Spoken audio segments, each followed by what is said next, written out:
Physics 12.1, the double slit experiment.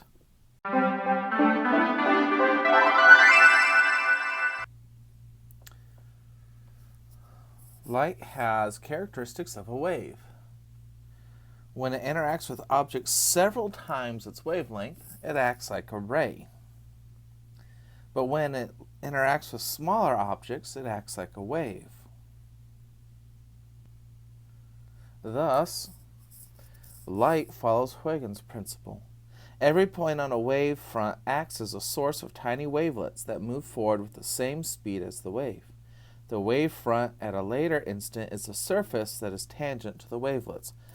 So in the picture, this plane wave goes up, hits the open doorway. Every spot on this plane wave then acts as a source of a new wave, so it gives out these circular wave fronts. So the overall wave front is tangent to all that, and you can see it bends around the door and spreads out.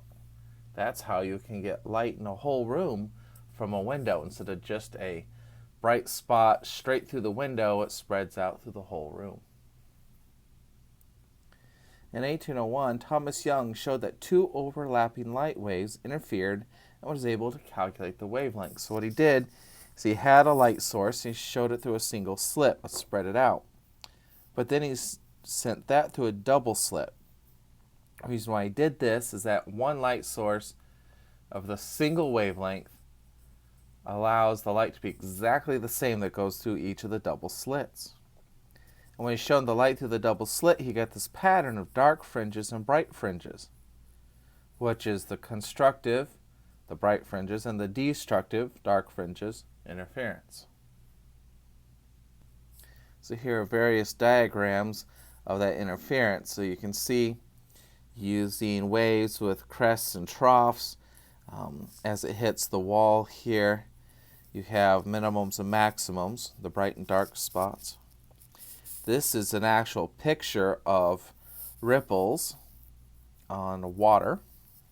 And then this is what you get when you shine a red laser through a double slit. You can see the bright and dark spots on the wall there.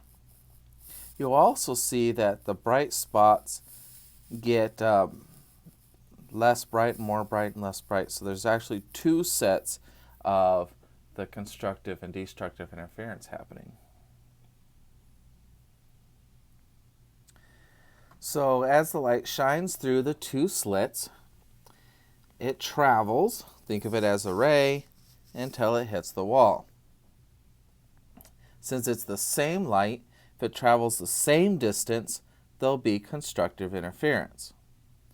So if the distance 1 and the distance 2 are the same, they'll hit a spot in the middle, they'll have constructive interference. Here it goes an extra wavelength. Well, that extra wavelength still makes it back to the way it was first. So if the difference in the path lengths is a full wavelength, you still get a bright spot, constructive interference. But if the difference in the path lengths is half a wavelength, then you get destructive interference. So a bright fringe is where the difference in the path lengths is a whole number times the wavelengths. You get a dark fringe where it's a half number times wavelengths for the difference in the path lengths.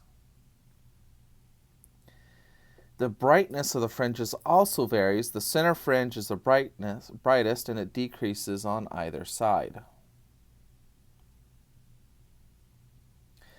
Let's say that the rays from slit S1 and S2, which make approximately the same angle with the horizontal, strike a distant screen at the same spot. Now, they're not quite parallel rays, but they're really close to being parallel rays. So for physics, that's good enough. Picture B, the difference in the path lengths of the two rays, then, is d sine theta, because we have a right triangle. That's a right angle. So we have this right triangle. And sine is the opposite, which is our change in path, our difference in path lengths, over the hypotenuse, which is d. So multiply it by d, and you end up with the difference in lengths. equals d sine theta, where d is the distance between the slits.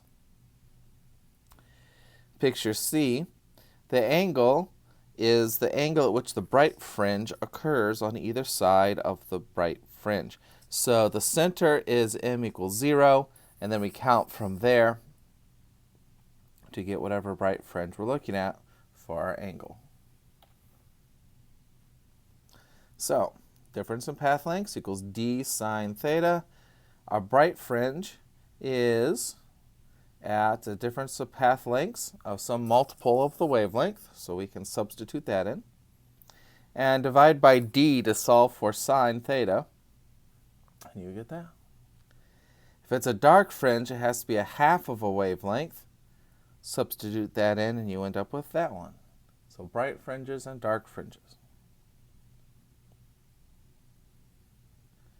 So let's say a laser beam of wavelength 630 nanometers goes through a double slit with a separation of 3 micrometers.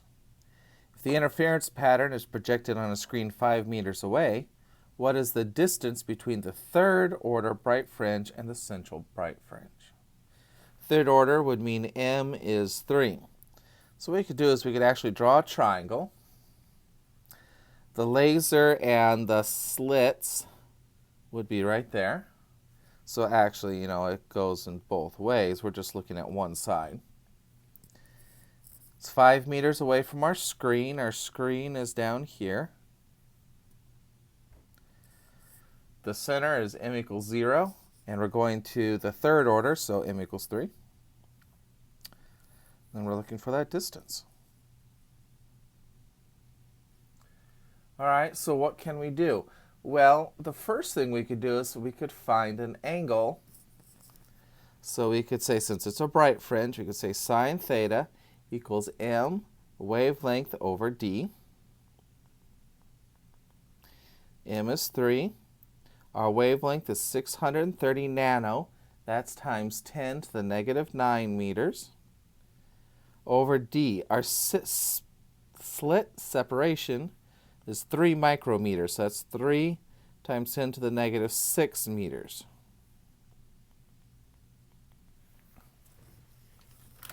Okay, so let's see what we get.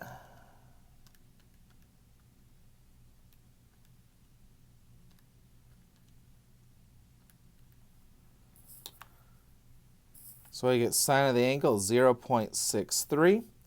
So since I'm looking for the angle, I use inverse sine, and my angle is 39.0501 degrees. That's a lot of significant figures. It's all right, we're not done with our problem yet. So now that we know our angle, now we have a right triangle, we can just use trigonometry. The x is the opposite side, the 5 is the adjacent side, which means I can use tangent. Tangent over your angle is the opposite over the adjacent. Our angle is 39.0501. Opposite is x, adjacent is 5 meters. Cross multiply.